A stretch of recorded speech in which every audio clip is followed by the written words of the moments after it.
Tonight, Lexus is introducing two brand new vehicles, the all-new GX and the TX. I'm gonna have a hands-on video in about an hour after this one, so stay tuned for that. First up is the GX. This is the Lexus version for the US of the Land Cruiser Prado, which we don't get in North America. The GX is a body-on-frame SUV. It's based on the GAF platform, and that's shared with the Tundra and the brand new LX600. It's designed to give you luxury off-road. It's a complete redesign for 2024, and Lexus says SUV now stands for Sophisticated Utility Vehicle. This is the third generation of the vehicle. The current chassis debuted in 2010. That's a long time ago, and it's had many updates since then. It has been on the market for over 20 years now. And Lexus says this will be assembled in Japan, and it's going to be on sale in early 2024. So what do we have here?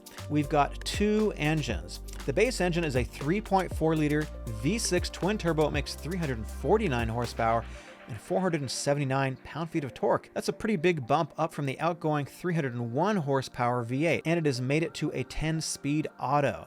Now there's also a hybrid version that will be available sometime after launch. They haven't given us a lot of details yet, but it's likely going to be the Hybrid Max version, which is the 3.5-liter twin-turbo V6. You can find it in the Tundra.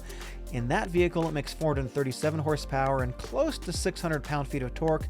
Not sure exactly what it's going to make in this vehicle, but that's my best guess. It comes standard with full-time four-wheel drive and a transfer case, 4 high, 4 low. This is essentially a luxury truck. It has 8,000 pound towing capacity. Let's look at the design. I'm getting mild FJ vibes. I'm also getting some Lego vibes. This is a really chunky, boxy, sort of angular, squared off attitude kind of vehicle. It's very masculine looking. We still have the spindle grille, but it's now modified with this lower area that flows into the bumper like an upturned handlebar mustache. We've got LED headlights, which are higher up. The grille openings are also higher up to reduce the chance of collision with a tree branch or a rock.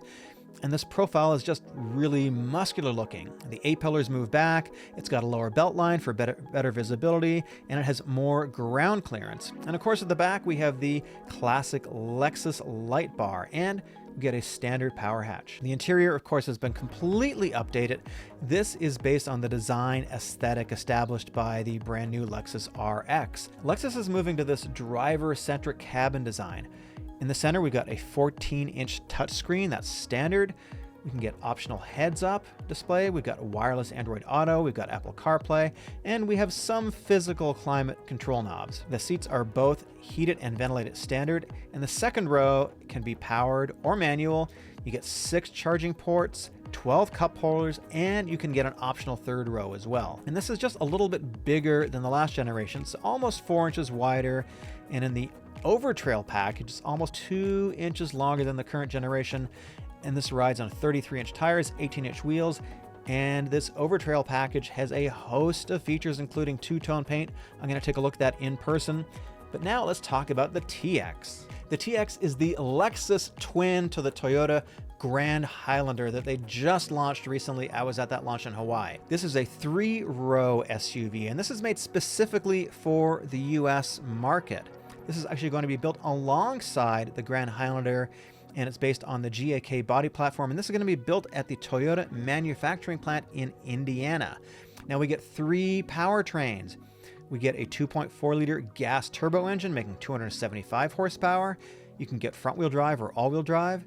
Then we've got a 2.4-liter hybrid electric power plant. Makes 366 horsepower and 409 pound-feet of torque. And this comes with all-wheel drive only. It's called Direct 4, and that means the rear is powered by an electric motor only, kind of same as the RX and as the Grand Highlander. And then finally, we get a 3.5-liter V6 plug-in hybrid. Makes 406 horsepower, and it has 33 miles of EV-only range. And in the 500h F Sport Edition, you can get dynamic rear steering, which means at low speeds, the wheels move in an opposite direction to make your turning radius better, and at high speeds, they turn in the same direction for stability.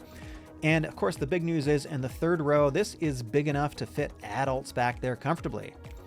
Now we still have the spindle grille, and it is now horizontal. So the nose reminds me a little bit of this Prius design.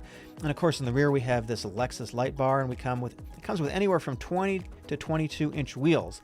In the interior, we get a standard 14-inch display, and in the front of the driver, we get a 12.3-inch driver display, and you can get Mark Levinson audio available on all the trims. That is such a good sounding audio system. 7 charging ports, I think about 12 drink holders. In the second row, you've either got the option of a couple of cabin chairs or a bench seat for up to 8 passengers. And behind the third row, we have over 20 cubic feet of storage, so you can fit up to 7 suitcases. Go ahead and subscribe so you'll get the notification when I post my video live with these vehicles. We're going to get a first up close and personal look at the interior, at the exterior. My name is Eric. Thanks for watching.